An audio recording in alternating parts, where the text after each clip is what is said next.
Hello बच्चों, let's read the question. A ball is dropped from a height of 19.6 meter above the ground. It rebounds from the ground and raises itself up to the same height.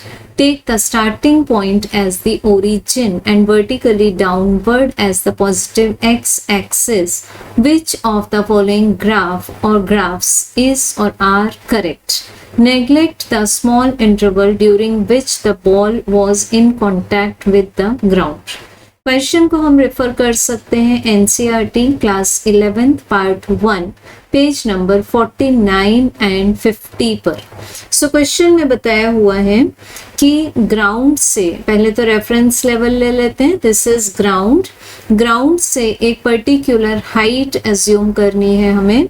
This height is equals to 19.6 metre और एक ball को इस height से drop किया जाता है और जब ये बॉल ग्राउंड से इम्पैक्ट करती है तो रीबाउंड हो जाती है और हम यहाँ मान रहे हैं कि रीबाउंड होने के बाद में it will be going up to the same height तक जा रही है, ऐसा हमें क्वेश्चन में बोला है।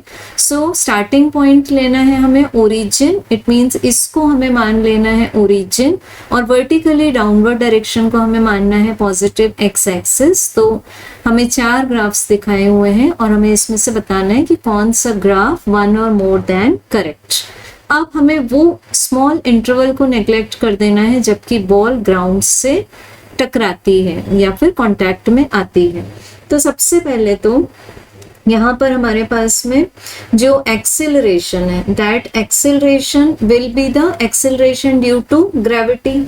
सिर्फ कब हमारे पास में एक्सेलरेशन डिफरेंट होगा, जबकि बॉल यहाँ पर ग्राउंड से टकराएगी उस समय। तो हम डाउनवर्ड मोशन के लिए g की वैल्यू ले लेंगे 9.8 मीटर पर सेकेंड स्क्वायर और काइनेमेटिकल इक्वेशन कंसीडर कर लेंगे x equals to ut plus half at square. तो u की वैल्यू तो 0 है, सो हम इसको ले लेंगे half gt square. So g की वैल्यू पुट कर देंगे 9.8, तो यहाँ से हमें आंसर मिल जाएगा x का आंसर 4.9 टी स्क्वायर। ठीक, ये हमें मिल जाएगा मीटर में। एक्सेलरेशन किस में, मीटर पर सेकेंड स्क्वायर में है।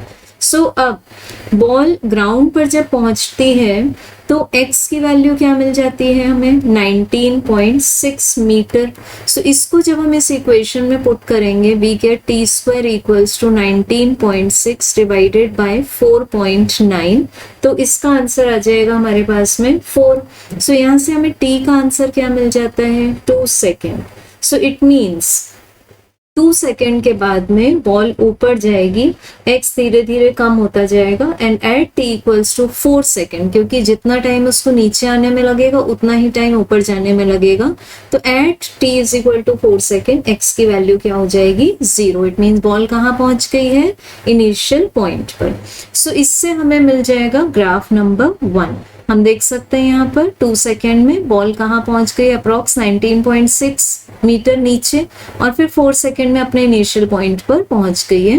एंड ये जो ग्राफ का शेप होगा that X is directly proportional to T square, so it won't be a straight line. So graph number 1 is correct. अब चेक करेंगे हम लोग ग्राफ नंबर 2। तो ग्राफ 2 में y एक्सिस पर लिया है वेलोसिटी एंड x एक्सिस पर लिया हुआ है टाइम।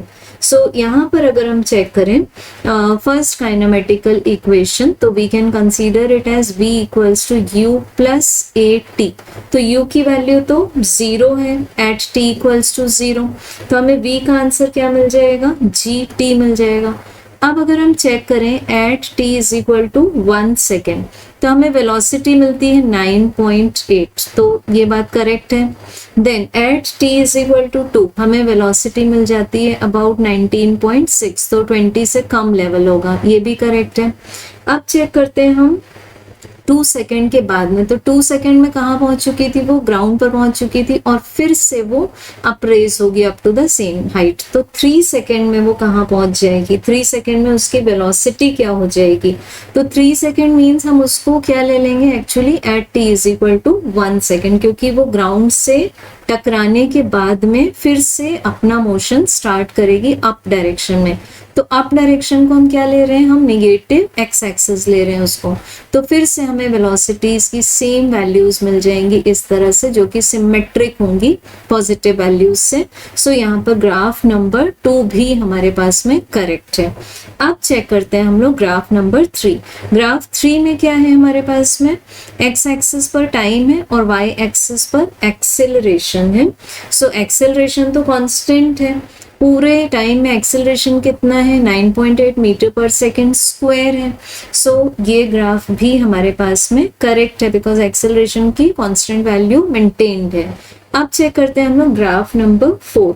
ग्राफ नंबर 4 में एक्स एक्सिस पर टाइम है एंड वाई एक्सिस पर वेलोसिटी है। सो वेलोसिटी हमें दोनों डायरेक्शंस में मिल रही है, सो graph 4 is rejected. Hence correct answer is graph 1, graph 2 and graph 3। Thank you.